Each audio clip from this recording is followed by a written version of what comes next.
c'est vrai que je suis un peu anti-conseil parce que généralement, les gens qui te conseillent vont te conseiller suivant leur propre situation, suivant leur propre vécu, suivant leur propre pensée. Et généralement, l'être humain veut que les gens soient comme lui. Et c'est mon cas également. Je veux que tu sois plus ou moins en train de penser comme moi. Donc, je vais te donner des conseils qui vont dans le sens de ce que je pense est mieux pour toi. Voilà pourquoi tu dois faire tantôt attention aux conseils. Attention aux conseillers. Tu dois, quand on parle de conseil numéro un, écouter uniquement les personnes qui ont un minimum ce que tu veux avoir.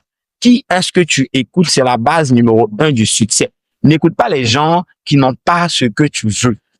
N'écoute pas les gens qui n'ont pas un minimum ce que tu veux.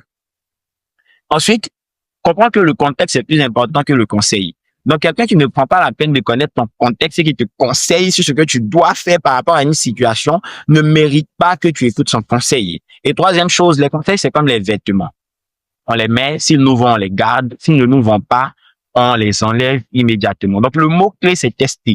Je teste le conseil pour attester ou je teste le conseil pour détester. Donc, ça, c'est vraiment ce qu'il faut comprendre aussi au niveau du conseil, des conseillers et tout ça.